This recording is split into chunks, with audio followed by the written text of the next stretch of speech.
Boa tarde a todos. Boa tarde aos trabalhadores da FABEM. Boa tarde também a todos que nos visitam hoje. Vocês estão me ouvindo?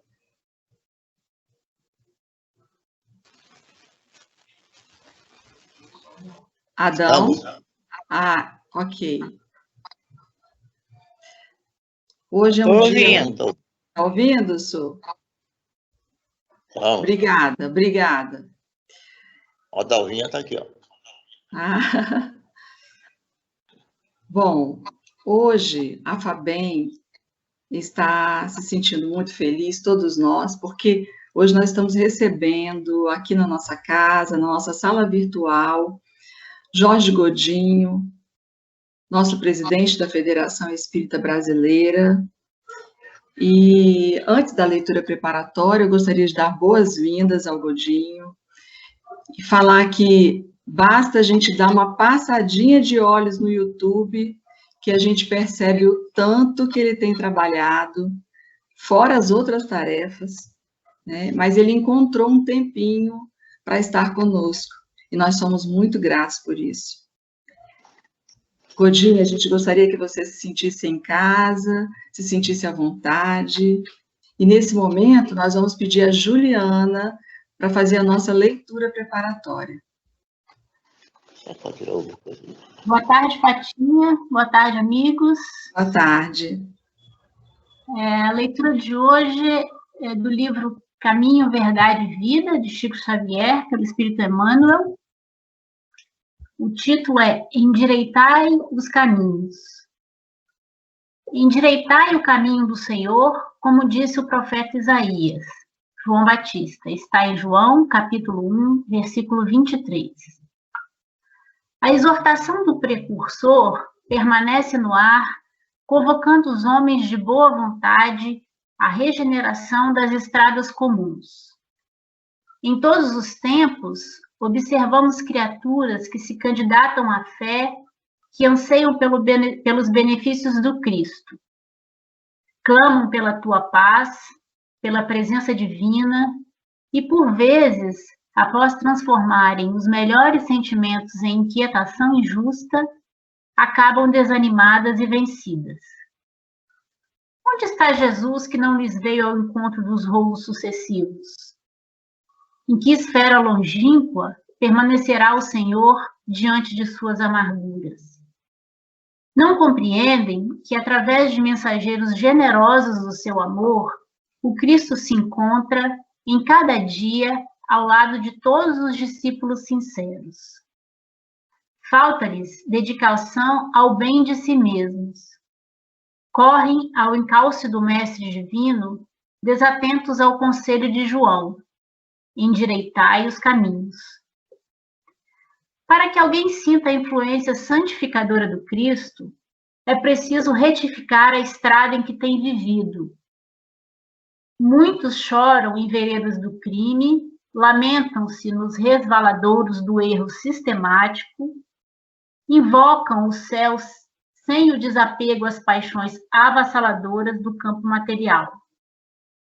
Em tais condições, não é justo dirigir-se a alma ao Salvador, que aceitou a humilhação e a cruz sem queixas de qualquer natureza. Se queres que Jesus venha santificar as tuas atividades, endireita os caminhos da existência, regenera os teus impulsos, desfaze as sombras que te rodeiam e senti-lo-ás ao teu lado com a tua bênção. Que assim seja. Obrigada, Ju. Agora eu gostaria de chamar o senhor Alcino para a nossa prece inicial e também para receber o Godinho. Senhor Alcino. Pois não. Tá. Caro amigo Godinho, com muita alegria, nossa casa está em festa hoje. Inclusive, eu estive muito na Federação, no Conselho Federativo, de 82 a 92, né? E recentemente tivemos um congresso aqui. Mas esse instrumento moderno aqui, os Espíritos colocam em nossas mãos, que é assim, você aí em Brasília, sentado tranquilamente, e nós aqui no Espírito Santo, é uma coisa muito boa. A gente tem que dar muito valor a isso. Temos a certeza que o que a espiritualidade está trabalhando para nós é muito bom. Lógico que agora tem o esforço, tem o sacrifício, tem as dores, mas são coisas passageiras. E que você alegra os nossos corações, estando conosco nesta tarde. E esse instrumento que temos nas mãos, não deixamos de realizar as nossas reuniões, porque nós estamos juntos. Pedimos a Jesus que nos abençoe e fortaleça o nosso movimento federativo, e sentimos que, graças a Deus, cada dia melhora mais. A nossa querida Dalva, que esteve na presidência há muito tempo, uma batalhadora incansável, e todos nós. Que Jesus nos abençoe, nos dá paz e te ilumine nesta palestra da tarde. Muito obrigado. Passo a palavra a você, Godinho. É sua palavra. Tá vendo bem?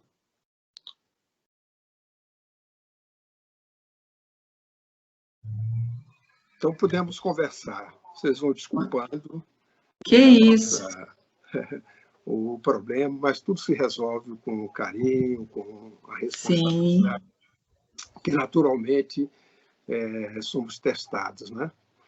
Mas nós vamos conversar um pouco sobre esse tema, que é um tema muito atual, que é o desafio dos momentos graves que nós vivemos na atualidade. Nenhum de nós temos dúvida de que nós estamos vivendo na época dita de transição. É algo que já é anunciado para nós desde a codificação. Quando nós olhamos lá o Livro dos Espíritos, nós já vamos encontrar na pergunta 1019 o Espírito São Luís nos falando a respeito. Quando vamos para a Gênese, também nós vamos encontrar estas informações na Gênese. E nós vamos observar de que o momento de transição, ele é um momento que significa eu sair de uma zona de conforto, individualmente ou coletivamente, para ir para um outro patamar, um outro momento que ainda é desconhecido. E o codificador, Allan Kardec, na Gênese, no capítulo 4, quando ele fala sobre a ciência, o papel da ciência, ele vem nos dizer que é inevitável o efeito das épocas de transição, porque desaba um edifício do passado sem que ainda o do futuro ele se ache construído. Então nós vivemos este momento, um futuro aspirado, desejado, que todos nós queremos que aconteça, que é justamente a questão da regeneração, e um passado que nós temos que abandonar, e a lição que antecedeu a nossa conversa nos convida justamente isso ao abandono, ao desapego, às mudanças, à reconstrução que cada um de nós temos que fazer na nossa vida, já que o Evangelho de Jesus e o testemunho dele foi nos convidando à renovação. Então, nós observamos que estamos neste momento, é um momento de desafio.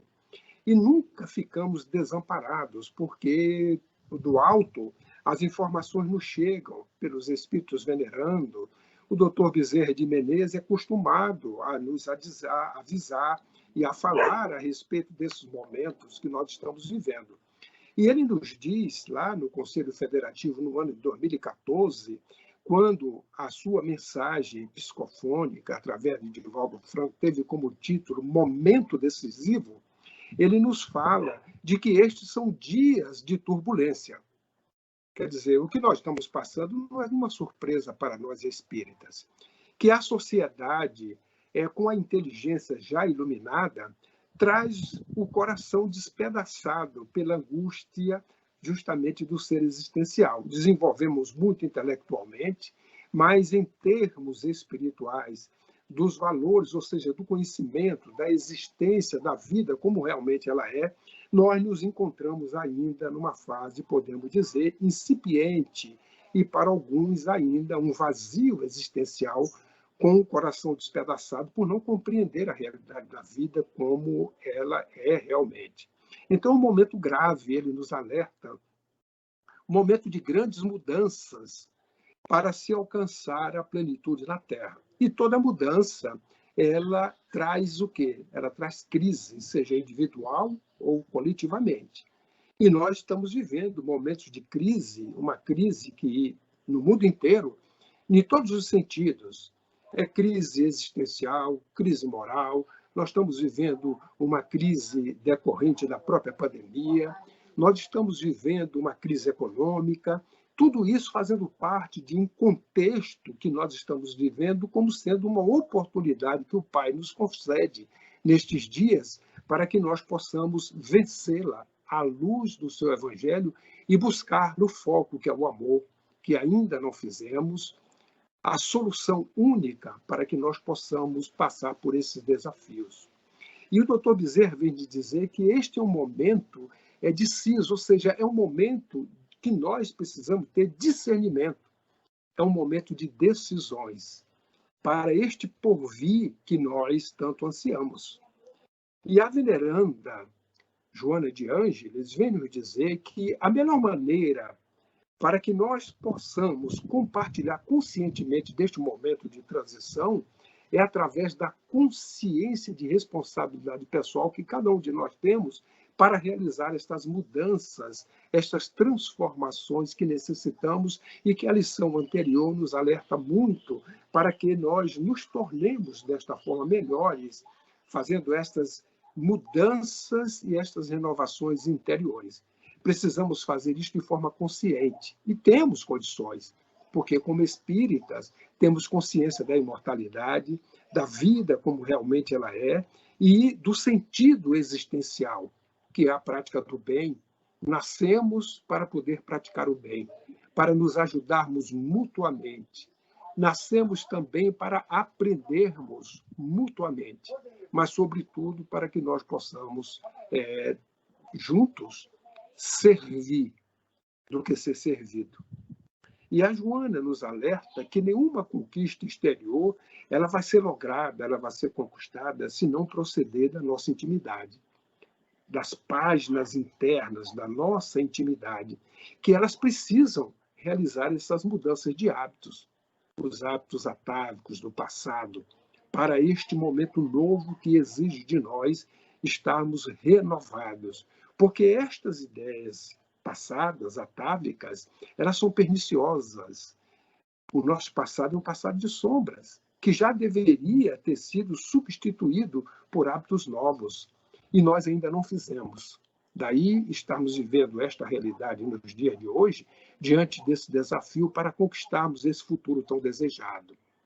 Mas a universalidade do ensino que os Espíritos nos trazem vai nos alertando, em nome de Jesus, para nos fortalecer. Nós verificamos aqui informação do Dr. Bezerra, da Joana de Ângeles, e quem já leu o livro do Manuel Filomeno de Miranda, que foi lançado no ano de 2015, Perturbações Espirituais, vai encontrar nele também informações a respeito desses momentos que nós precisamos vencer os desafios que nós temos. Diz-nos ele de que a hora exige atenção, exige cuidado, principalmente diante desse número expressivo de lobos que estão disfarçados de ovelhas e que estão nos influenciando. Principalmente esta influência que existe entre os encarnados e desencarnados e vice-versa. Porque, como sabemos, eles influenciam em nossas vidas muito mais do que nós imaginamos. E até nos dirigem, e naturalmente esta influência e essa direção acontece em função da sintonia que cada um de nós colocamos para que isso aconteça de forma automática. Por isto que ele vem nos alertar de que é urgente que nós, os servidores do Evangelho restaurado pela doutrina espírita na sua pureza, reconsideremos as nossas condutas e voltemos a trilhar aquele caminho que foi a estrada pedregosa que peregrinou o Mestre. Naqueles momentos, primeiro, de 2000 anos, aonde ali ele viveu, sem as lisonjas do mundo, sem esses destaques sociais, sem as honrarias que naturalmente acontecem no nosso ambiente, devido à nossa inferioridade moral, que vem perverter, muitas das vezes, os nossos sentimentos, que já deveriam ter sido, na realidade, mudados pela forma como nós devemos agir conscientemente nessa mudança interior que nós devemos fazer. E a instituição espírita dos dias de hoje nos alerta, o nosso amigo espiritual Manuel Filomeno, ela deve evocar a casa do caminho. Isso quer dizer, aquela casa onde Pedro, Tiago, João, eles viveram os ensinamentos de Jesus e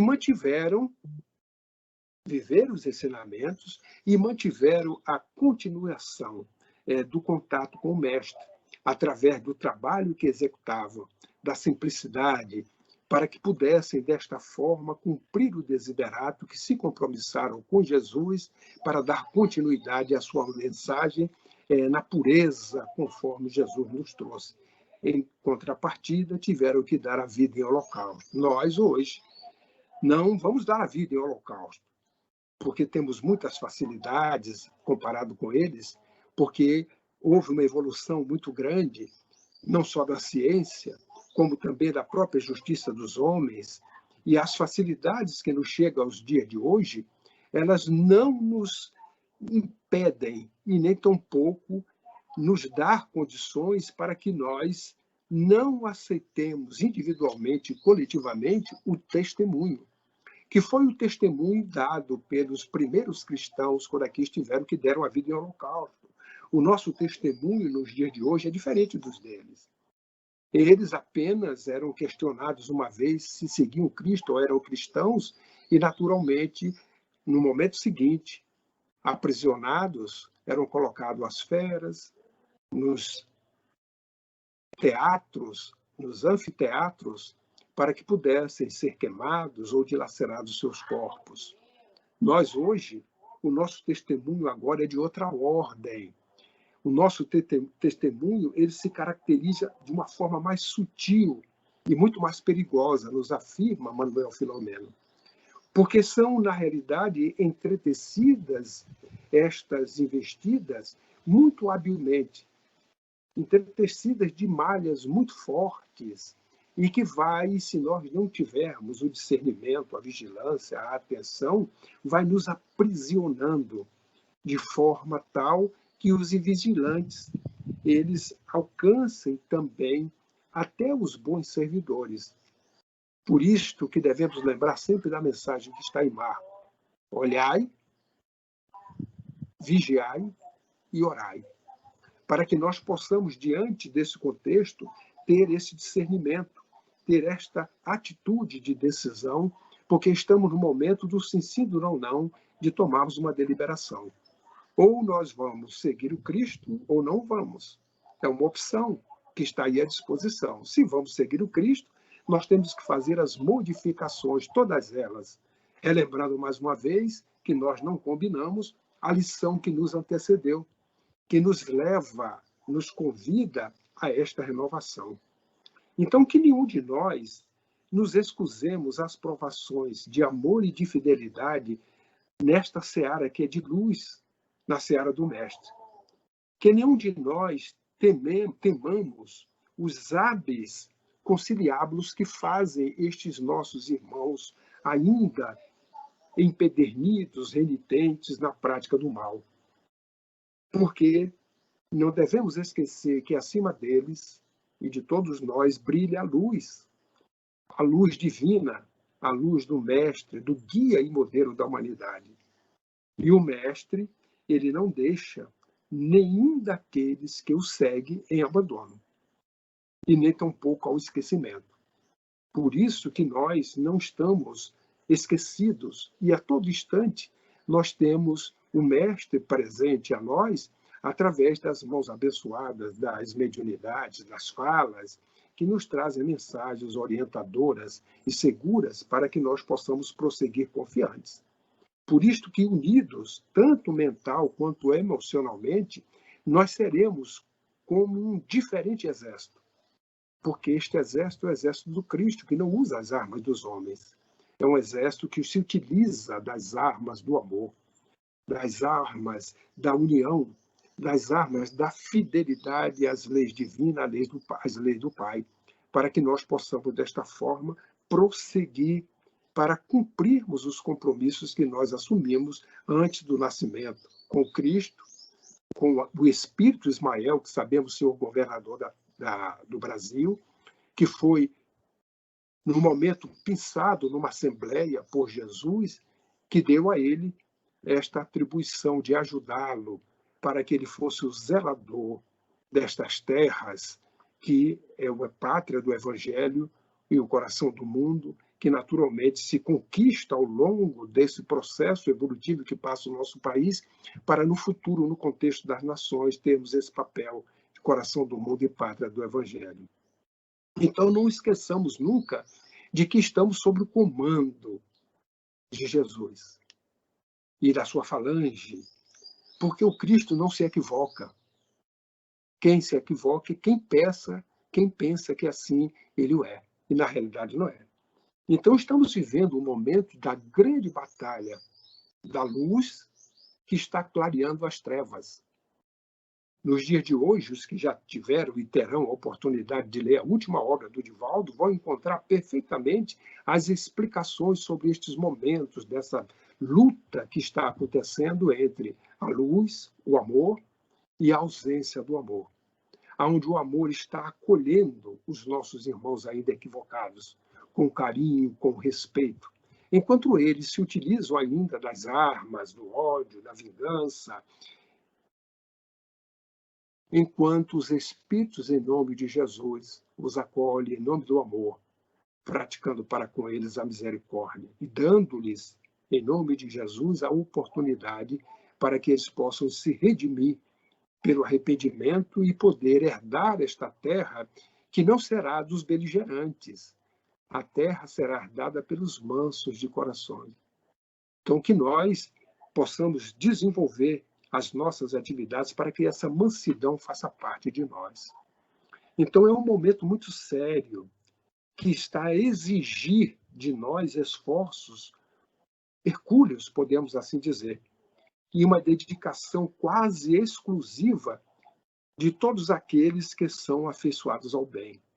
Por isto que os desafios dos dias de hoje, eles são muito perigosos, porque nós estamos diante desta oportunidade que nós mesmos pedimos antes do nascimento, já que as provas são escolhidas por nós mesmos. Se nós não temos condições, os espíritos bondosos responsáveis pelo processo reencarnatório, eles se utilizam dos mesmos princípios para atender às nossas necessidades e nos coloca no processo reencarnatório nas condições mais adequadas para que nós possamos vencer estes desafios e este momento.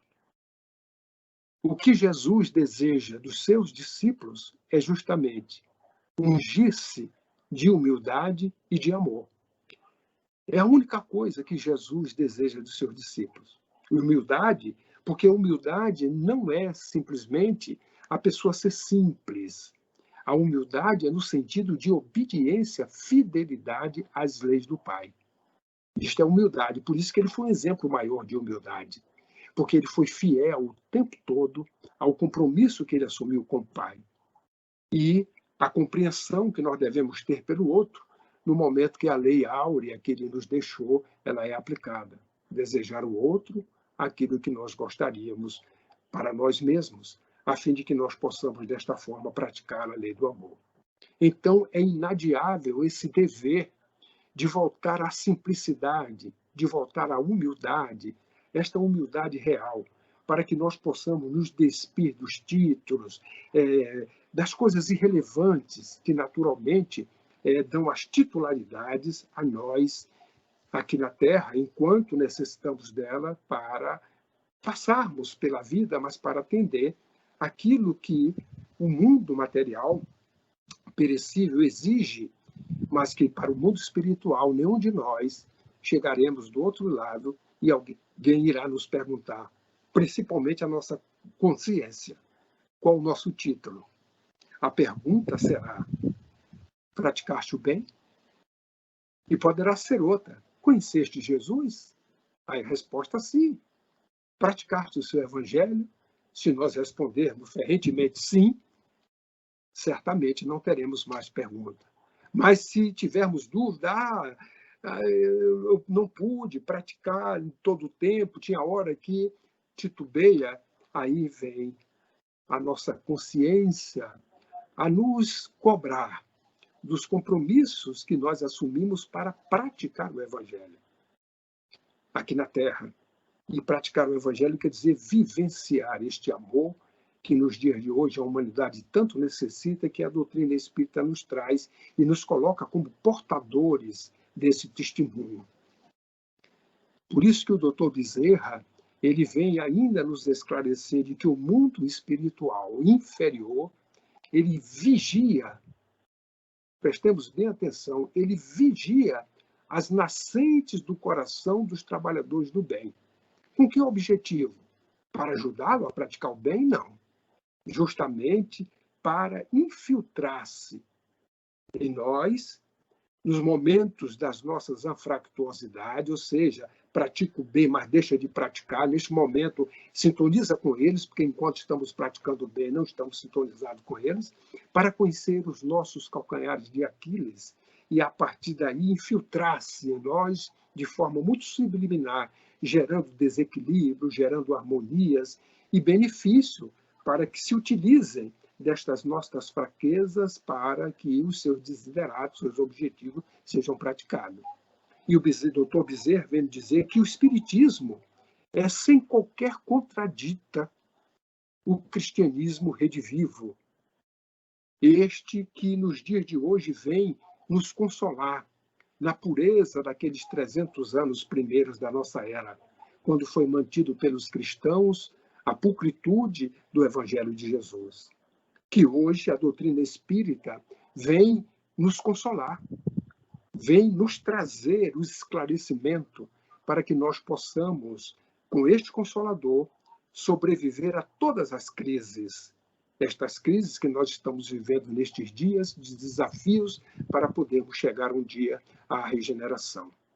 Assim, nós estamos chegando num momento muito rápido, até pelo nosso atraso, deixando algum tempo para que nós possamos, talvez, responder algumas perguntas e, ao mesmo tempo, deixar estes assuntos para que nós possamos refletir, porque temos tudo à mão, como falou Paulo.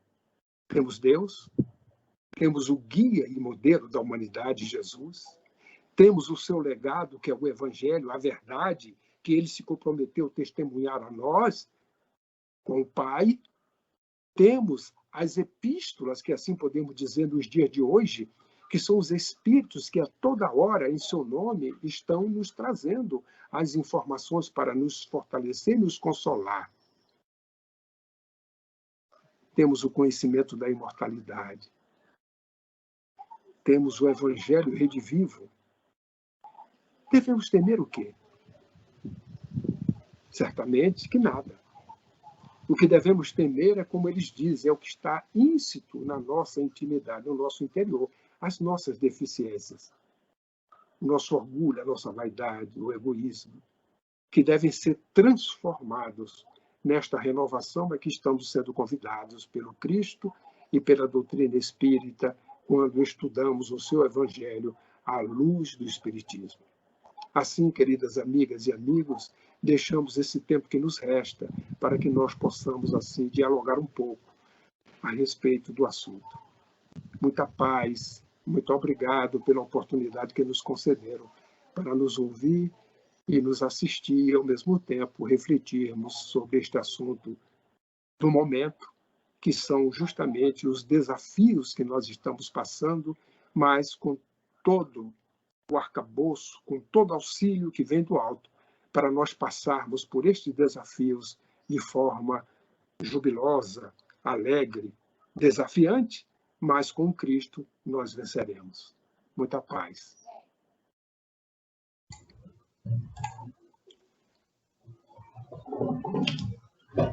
Ei, Jorge, você, como sempre, nos emocionando com a sua oratória, nos dando essa injeção de ânimo no trabalho cristão, no trabalho espírita. Muito obrigada por isso.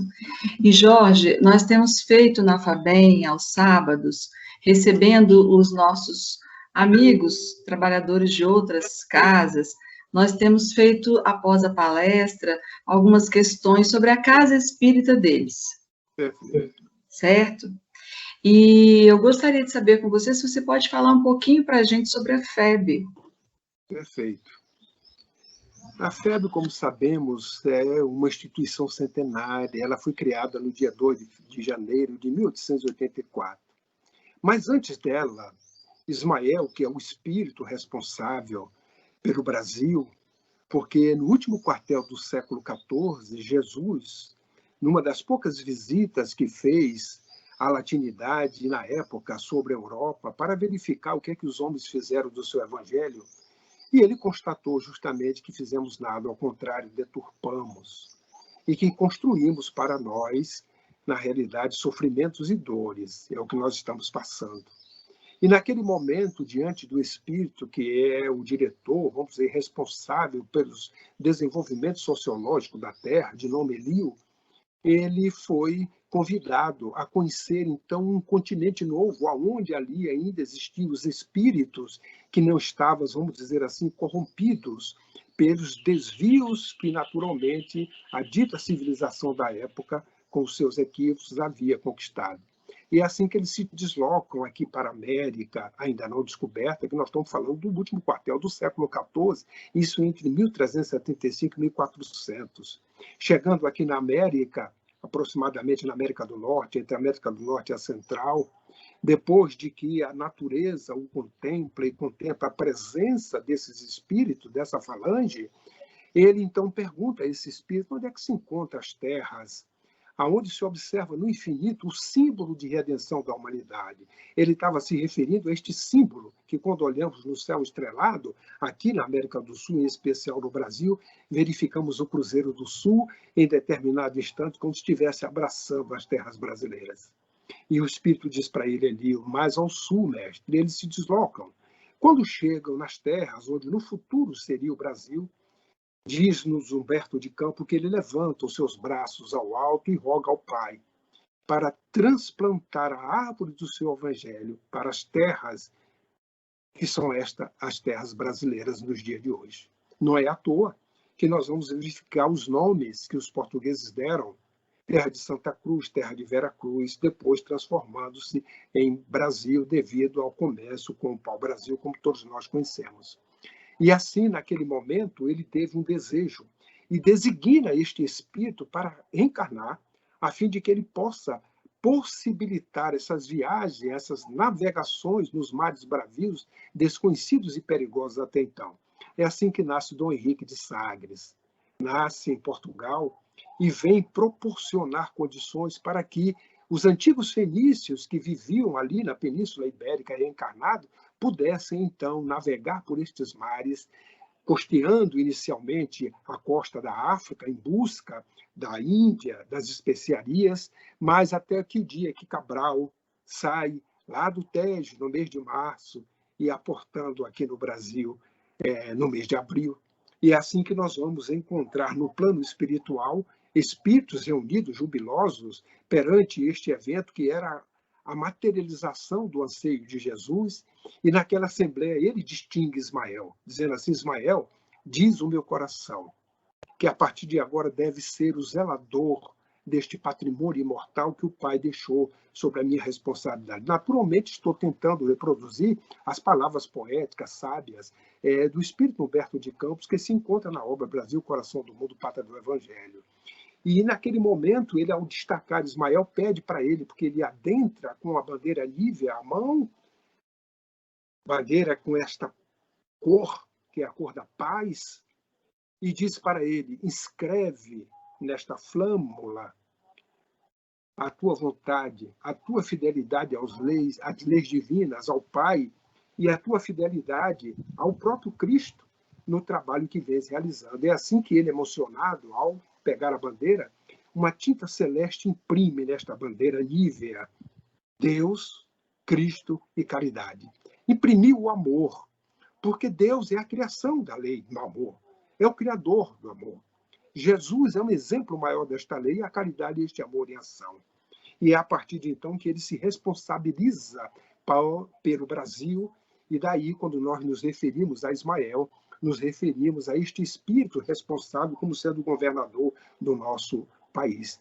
E ele, então, sabedor de que no século XIX haveria de acolher o Consolador prometido, o outro Consolador, como Jesus assim havia dito há 2000 anos, ele começou a preparar as terras brasileiras. É por isso que, antes do advento da doutrina espírita, nós vamos encontrar aqui dois médicos, um francês e um português, Bento Muri, e o português que era médium. Esse português era médium. E, na realidade, eles tinham um lema. Eles eram homeopatas. E, seguindo as instruções de Hahnemann, eles praticavam a fluidoterapia em posição de mãos, como sendo um complemento à cura. Então, Bento Muri e Martins, que era justamente o médium português, eles tinham um lema. Olha que coisa interessante. O lema deles era Deus, Cristo e Caridade. Não é acaso. Já era Ismael preparando as terras brasileiras para, quando tivesse o advento do espiritismo, da doutrina, aqui pudesse ser uma terra fértil para colher e acolher esta nova ciência que vinha trazer à humanidade, dar à humanidade um patrimônio para que ela pudesse, já que o livro é livro dos espíritos e não dos espíritas. E é assim que nós vamos encontrar no Brasil florescendo a doutrina espírita com o advento da codificação que aqui veio chegar trazendo essas informações. Assim, os espíritas começaram a estudar e juntos começaram a formar grupos. E é nestes grupos que Ismael, por solicitação do Cristo, ele busca um grupo para que fosse a tenda de trabalho seu. Foi assim criado o primeiro grupo, foi o Grupo Confúcio, com todo o ordenamento jurídico composto, durou 3 anos.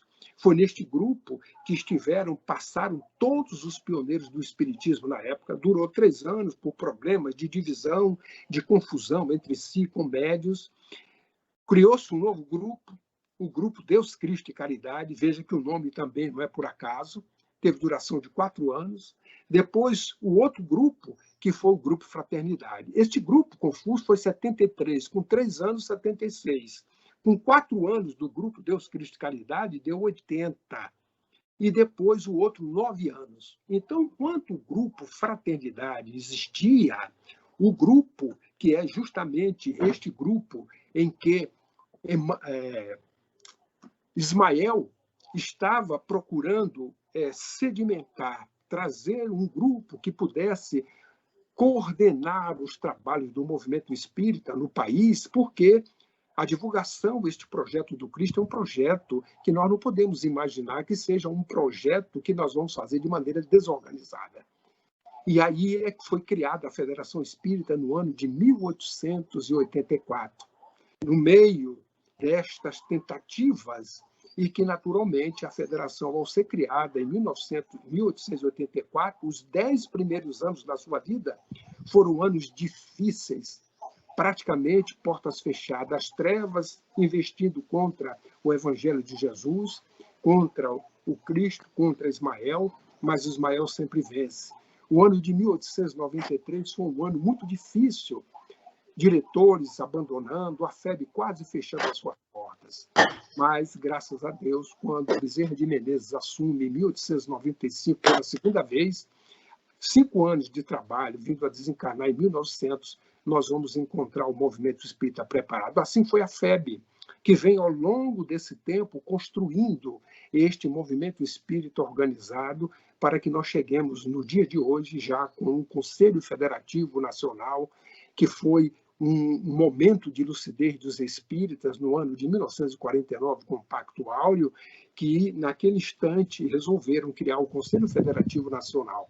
E no dia de hoje nós temos 26 federativas, mais a do Distrito Federal 27, trabalhando unidos neste propósito de estudar, divulgar a doutrina espírita, mas sobretudo vivenciar, colocar à disposição da humanidade, do mundo, de nós, os espíritas, no Brasil, para que nós cumpramos essa missão deste país, de coração do mundo, pátria do Evangelho. É uma síntese que eu estou procurando falar até de forma rápida, pelo tempo, para que nós possamos entender esta entidade centenária que, ao longo do tempo, vem persistindo, vencendo estas transições todas que se passam, as investidas, que todos que nos antecederam passaram pela FEB, que nós passamos no dia de hoje, mas isso faz parte do crescimento, da manutenção dessa instituição, que quanto mais tempo passa, mais ela investe nesta flâmula da caridade. Porque a Federação Espírita Brasileira é uma instituição que não foi criada pelos homens. Ela veio do alto, por inspiração divina.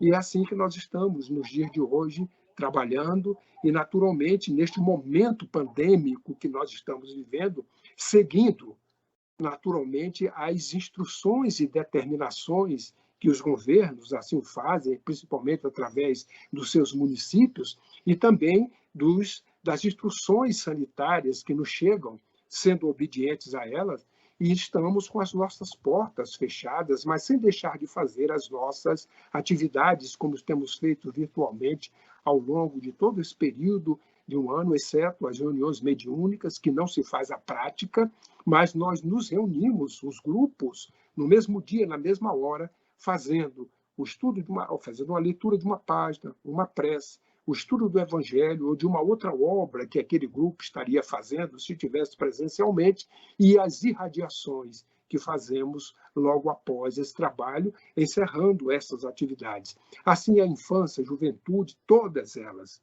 E é importante que nós pensemos nisso, porque o movimento espírita, às vezes, ouvimos de alguns companheiros que a casa espírita, por estar com suas portas fechadas, que elas, na realidade, não estão realizando esse trabalho, porque não está tendo a forma presencial de estar realizando as reuniões mediúnicas. Não devemos esquecer de que o próprio livro recente do Divaldo ele está demonstrando para nós agora de que este trabalho no plano espiritual, durante esse período pandêmico, todas as casas espíritas e não espíritas estão sendo utilizadas durante os nossos sonos, no plano espiritual, em trabalhos, neste grande momento que está acontecendo de renovação no plano espiritual, desta guerra, que assim podemos dizer, por parte deles, não por parte do Cristo, da luz contra as trevas. Então, muitos de nós que estamos na casa espírita e achamos que não estamos trabalhando mediunicamente, lendo engano. Prestemos atenção no que os espíritos têm nos dito. Certamente estamos sendo utilizados nestes trabalhos que eles contam com a colaboração de nós, os encarnados. Então, são momentos que nós estamos vivendo hoje, a Federação Espírita Brasileira, diante desses desafios, mas buscando as soluções que, naturalmente, o Cristo já está deixando à disposição nossa para que nós possamos passar por esses momentos com o seu apoio, porque não estamos abandonados. E é Ele que autorizou todas essas midiáticas que estão aí à disposição nossa, da humanidade, para que nós utilizemos para a divulgação do bem, para a prática do bem. Se assim não fazemos, é mais um desvio de escolha que nós estamos fazendo equivocadas para que isto aconteça. Então, em síntese, Fátima, é o que nós podíamos assim trazer de uma forma muito rápida, né, tratando talvez de vários assuntos, mas esse esforço histórico da FEB, desde a sua criação até o dia de hoje, o momento que nós estamos vivendo, juntamente com todas as casas espíritas, como é o caso da FABEM, de vocês aí também, que deverão estar vivendo este momento, cumprindo estas determinações governamentais e sanitárias, para que nós possamos, desta forma, não deixar de trabalhar, nem de fazer os estudos, realizar a divulgação, mas, sobretudo, de estarmos vivenciando o Evangelho de Jesus à luz da doutrina.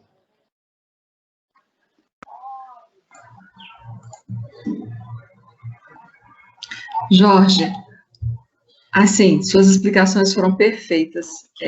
Assim, realmente nos faz pensar que quem quer trabalhar, está com vontade de trabalhar, e a sua palestra nos direcionou para isso, a vontade de trabalhar. Eu lembro do Congresso de 2015, quando você falou, todos nós saímos daquele congresso com muita vontade de arregaçar as mangas e trabalhar.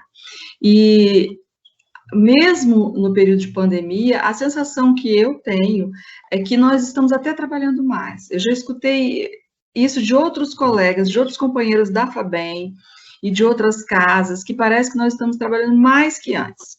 Eu veja bem, você acabou de sair de uma reunião e veio para essa aqui, quase que não deu tempo de uma para outra, então, assim, tem muito trabalho, e atendimentos fraternos podem ser feitos, continuam acontecendo. Então, eu acho que é acreditar no que a gente sempre estudou. Você não acha? É verdade, estamos realmente trabalhando mais. E não devemos esquecer, porque às vezes nós ficamos preocupados com a parte presencial, que não deve ser abandonada. No momento certo, nós iremos retomar, naturalmente de forma diferente do passado, porque nós vamos ter que fazer um misto, uma forma de podermos aproveitar essa experiência virtual com a experiência presencial. Mas, às vezes, a gente fica muito preocupado com as reuniões mediúnicas, esquecendo de que a comunicação... Agora, por exemplo, eu estou comunicando com vocês e vocês comigo. Isso é perispírito a perispírito. Eu não falo e você me ouve pelo corpo, porque esta onda que eu estou emitindo, que passa por esta onda eletromagnética, que está aí na eletrônica, que chega a vocês e que parte para vocês ouvirem, e a partir do momento que chega ao perispírito, que é quem decodifica na mente, ela primeiro passa justamente pelos nossos centros vitais, banhando todo o nosso corpo, para depois chegar à nossa mente. Então, toda vez que alguém fala com alguém, nós estamos falando perispírito a perispírito. Nós não estamos falando de corpo a corpo, como imaginamos. E essa conexão, ela se faz estando os corpos presentes, fisicamente próximo, aonde você interage a aura, ou distantes, como nós estamos agora. Mas nós estamos sob a égide dessa psicosfera da casa espírita, que está sendo feita pela conexão de cada um de vocês que estão nos lares, em nome da casa.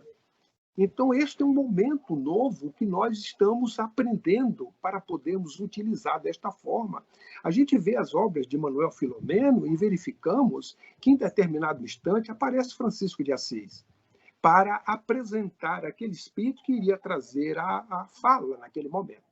Mas, para que ele ali estivesse, tinha duas médiuns, havia como se fossem dois cones fluídicos, ele chega, apresenta, e depois ele se desfaz.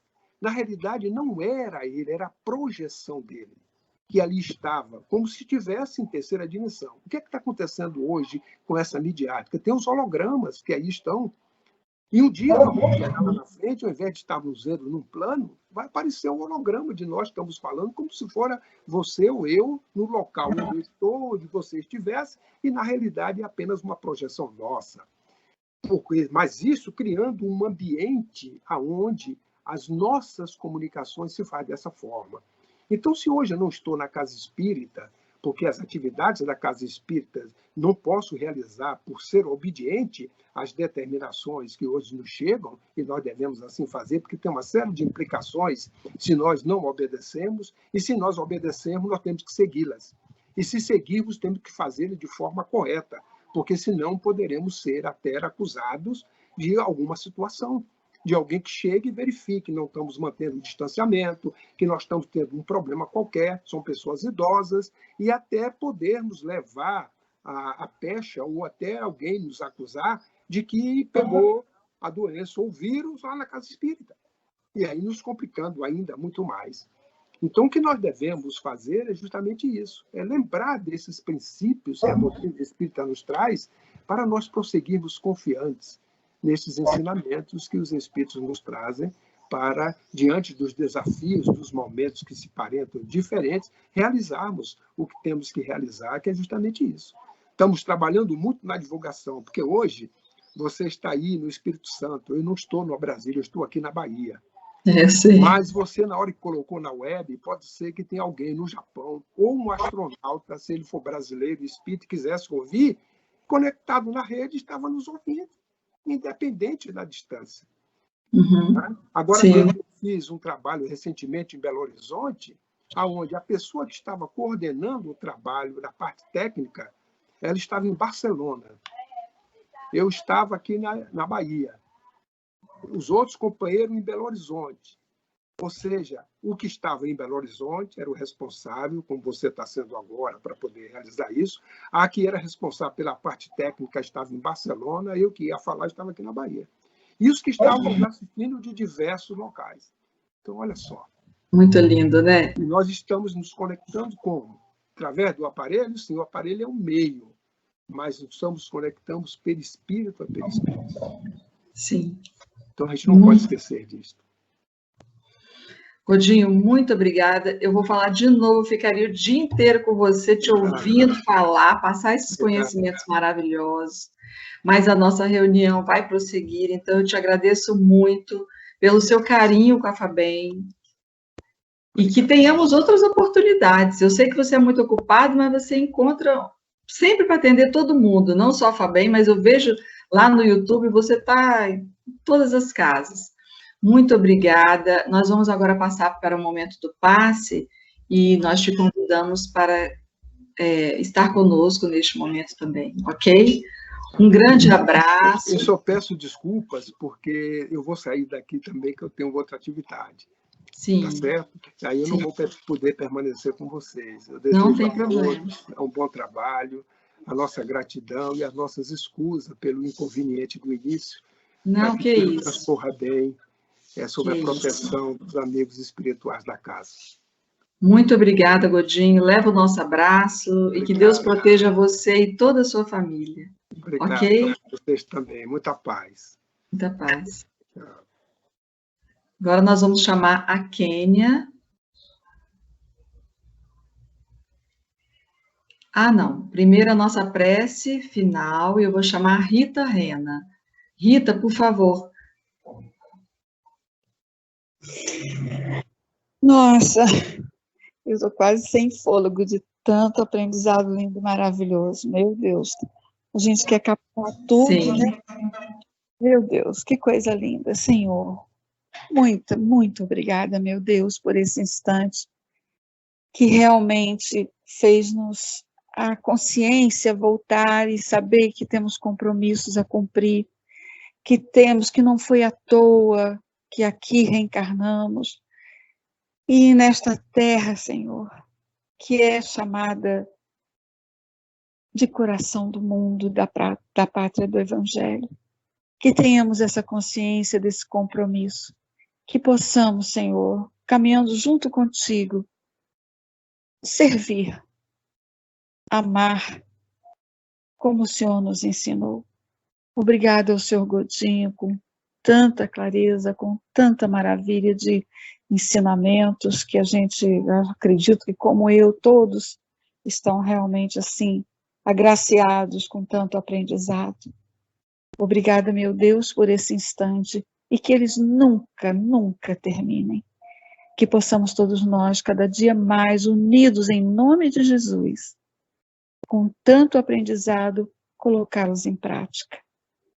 E sabemos, Jesus, que junto contigo chegaremos um dia em vossa morada e trabalhando cada vez mais na tua seara. Obrigada, Senhor, hoje, agora e sempre contigo. Que assim seja. Que assim seja. Agora vamos dar prosseguimento, passando para o nosso passe e chamando a Kênia.